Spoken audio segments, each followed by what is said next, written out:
My name is Clara Harper, and at 32, I've learned that every dollar I save is a step toward the life I've always wanted. I'm a financial planner in Portland, Oregon, where the rain paints the streets silver and the evergreens stand like quiet sentinels. My coworkers joke that I live inside a spreadsheet, but I take it as a compliment. Numbers don't lie or play favorites. They're a map to freedom. For 8 years, I've been saving for a small cottage with a backyard orchard, a place where I can grow my own vegetables, maybe keep a beehive, and sip herbal tea on a porch swing. It's not about status or showing off. It's about building a life that's mine, one careful choice at a time. I rent a one-bedroom apartment in a quiet suburb, a deal I got through Lydia, my best friend from college. Her parents own the place and charge me half the market rate because they know I'm reliable. Bills paid on time, no parties, no drama. I've never let them down. Most days, I work remotely from a desk by the window, my laptop surrounded by finance books like The Intelligent Investor and a steaming mug of chamomile tea. Outside, the maples shift with the seasons, green in summer, blazing red in fall. I don't need much, just a quiet space, a good book, and a plan. My life is simple by design. I don't eat out more than twice a month, don't buy clothes unless my old ones are threadbare, and my car, a 15-year-old Honda, still runs fine with regular oil changes. People call me frugal. I call it freedom to choose. I wasn't always this disciplined. Growing up as the eldest daughter in our family, I learned early that if I didn't plan my own path, no one else would. My younger brother, Evan, was the golden child. Charming, athletic, with a smile that could light up a room. He was 4 years younger, but it felt like he was always a step ahead, at least in our parents' eyes. When Evan turned 16, they bought him a shiny new gaming console, complete with a party to show it off. My 16th birthday, a used copy of Pride and Prejudice and a card that said, "Keep studying." His high school graduation was a backyard blowout with catered food and a DJ. Mine was a quiet dinner at home with a "Congrats, Clara" toast and a reminder to stay practical. I never complained. It wasn't my style, but the favoritism was like a shadow, always there, coloring every milestone.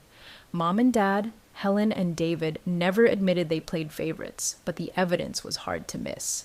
Evan got new sneakers for basketball tryouts. I got hand-me-downs from a cousin. He went to summer camp. I stayed home to help Mom with chores. By college, the gap widened. Evan got a new laptop and a car to drive to his out-of-state university, while I worked 25 hours a week at a coffee shop to afford community college. I didn't resent Evan, not really. He was just a kid like me, caught in the same family script. But I learned to rely on myself, to carve out my own space in a house where I was always the practical one, the backup plan.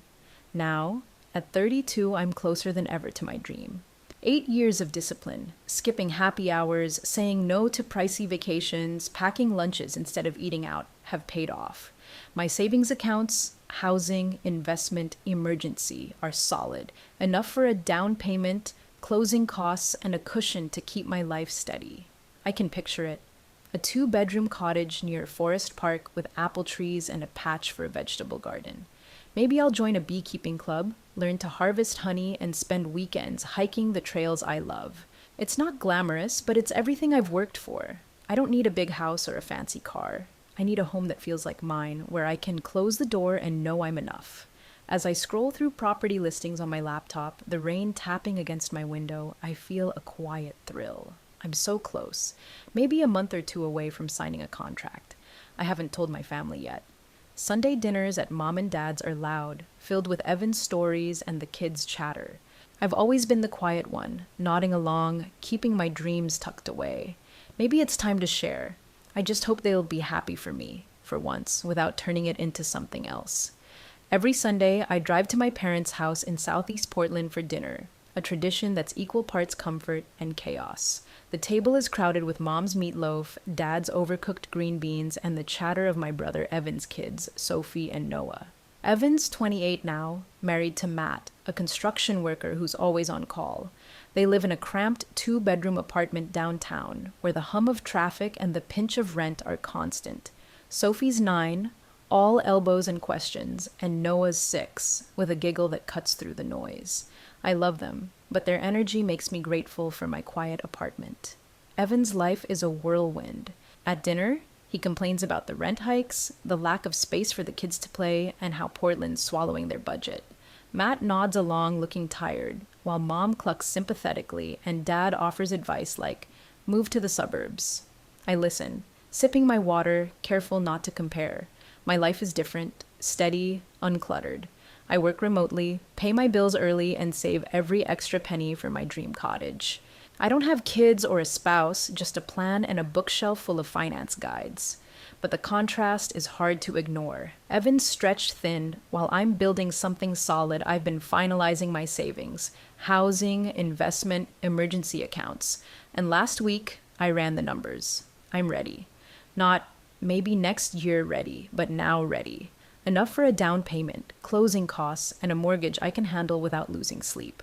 I've been browsing listings, picturing a 2-bedroom near Forest Park with apple trees and a patch for zucchini. The thought makes me smile, a secret I've kept close. I wasn't planning to share yet, but at last Sunday's dinner, it slipped out. We were clearing plates, Sophie begging for ice cream when Mom asked what I'd been up to. Just work, I said, then added, and some house hunting. I'm thinking of buying soon. The room went quiet, like I'd announced I was moving to Mars. Dad set his coffee mug down. Evan looked up from his phone. A house? Mom said, her voice sharp with something I couldn't place. By yourself? I nodded, keeping my tone light. Yeah, something small, near the park, somewhere quiet, with a yard for a garden. Evan leaned forward. You should look at places with more space, for the future. I frowned. Future what? I don't need much, just a couple bedrooms, maybe a spot for a beehive.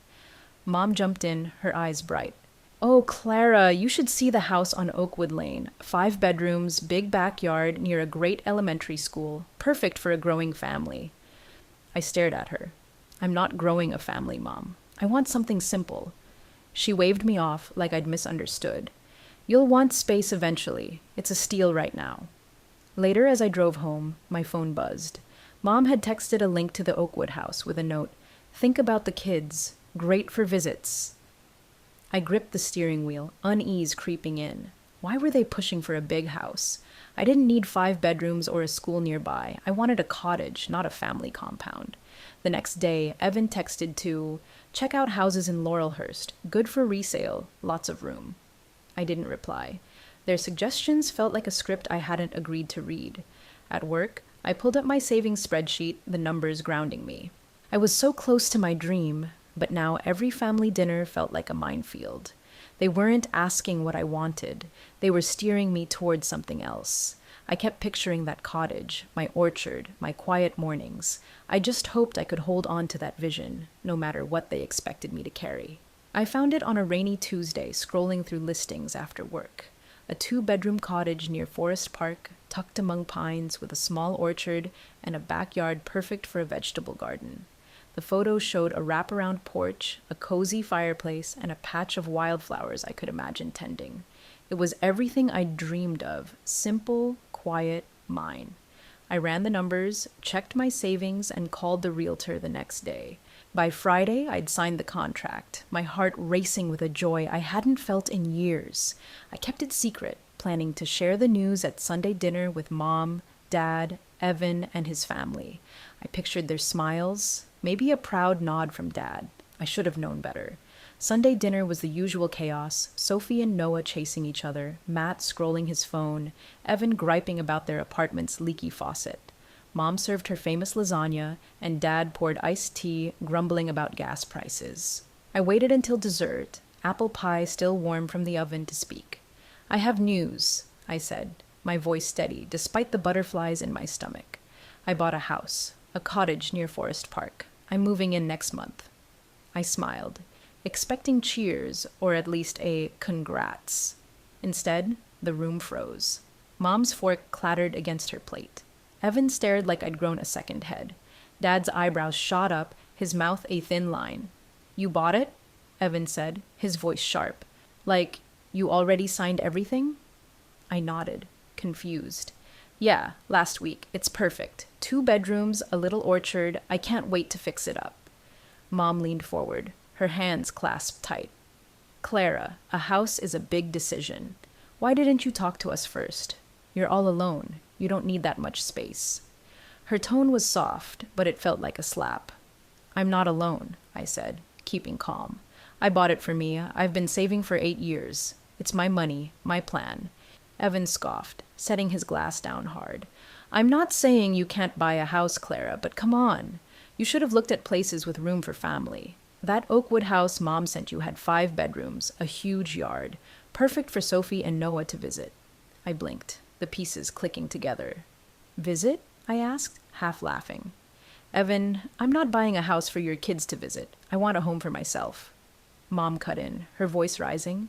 "Clara, don't be selfish. Family helps family.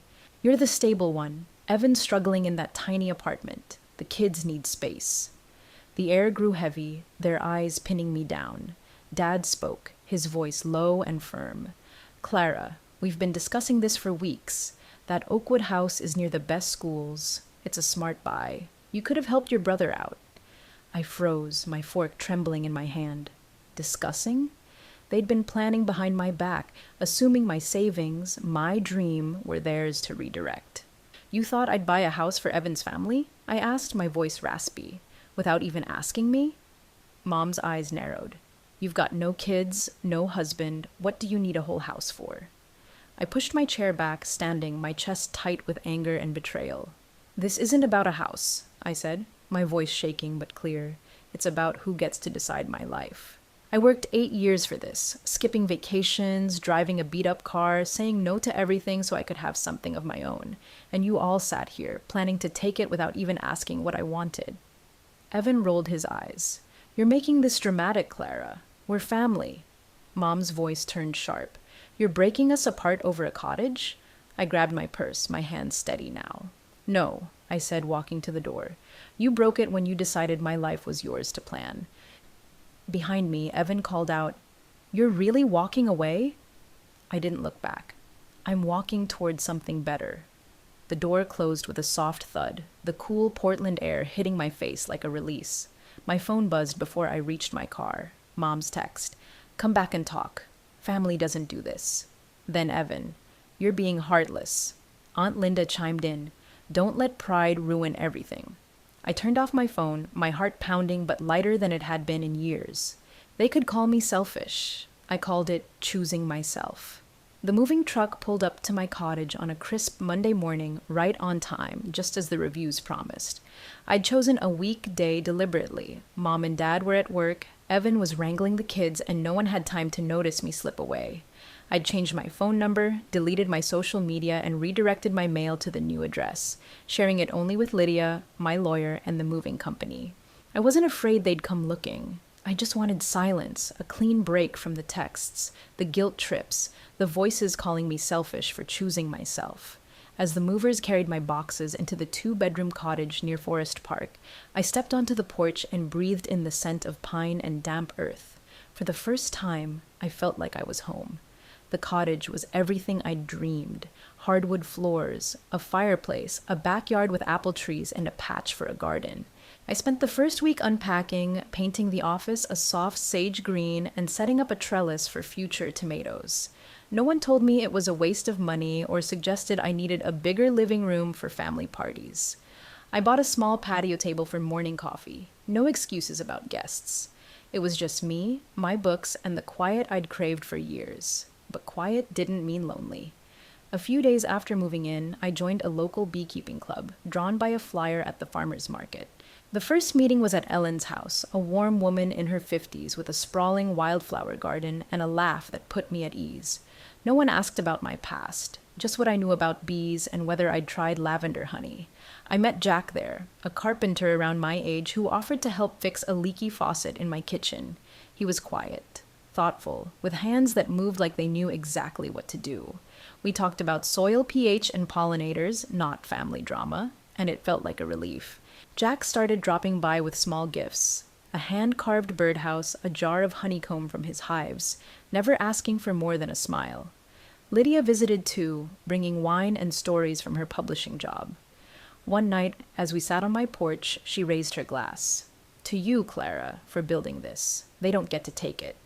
Her words sank in, grounding me. I wasn't alone, I was choosing who to let in. Work was better than ever. Free from the buzz of family texts, I focused sharper.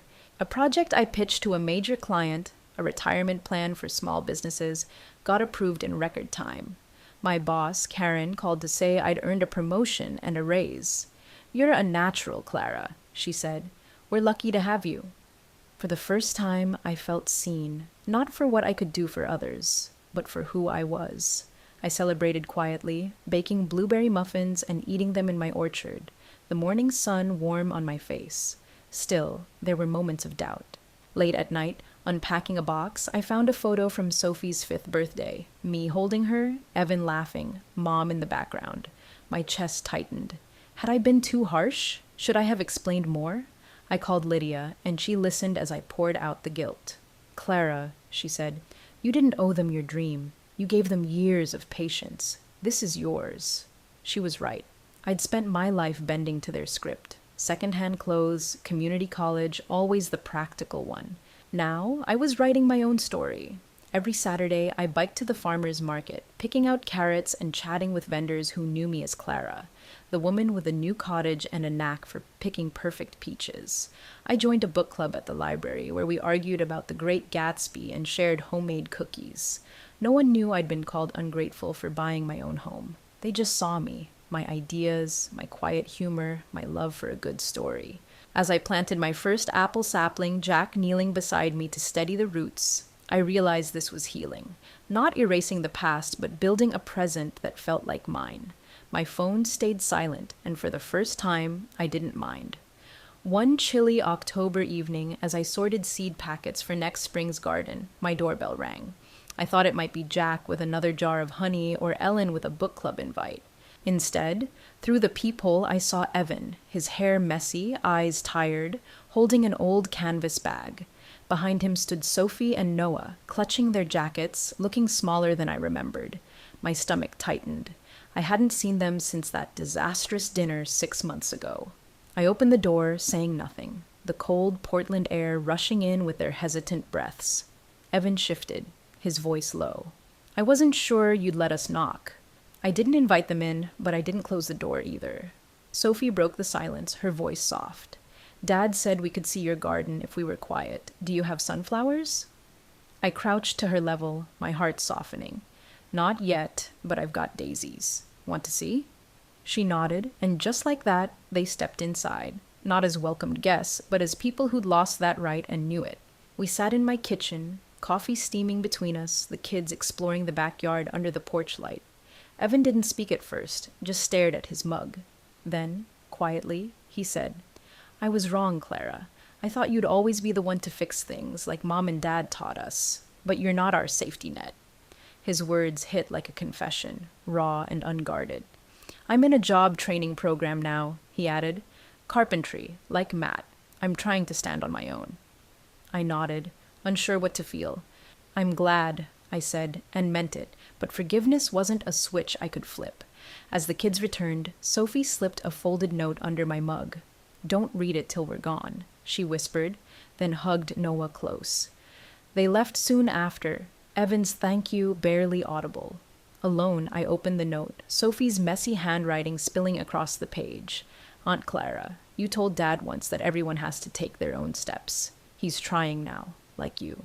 Thank you for not hating us. P.S. Plant sunflowers, okay?" My chest tightened, not with pain, but with something softer, like a bruise starting to heal. Weeks later, an email from HR landed in my inbox. They were reviewing candidates for a training program, and Evan's application stood out. He'd cited me as an influence, quoting a blog post I'd written.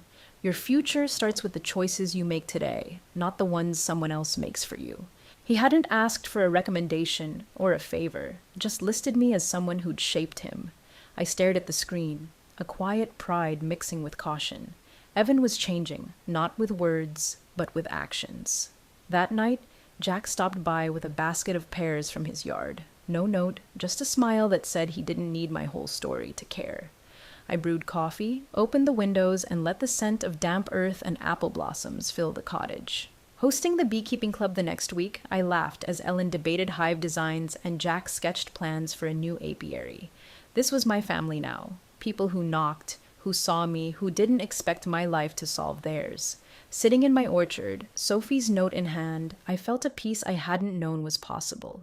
It wasn't about forgiving Evan or rebuilding what we'd lost. It was about living true to myself, leaving the door open only for those who respected my boundaries. Evan's steps were his own now, and mine had led me here, to a cottage, a garden, a life I'd chosen. Family isn't just blood, I realized. It's the people who show up, not to take, but to share. As the stars blinked above my orchard, I knew I'd chosen well.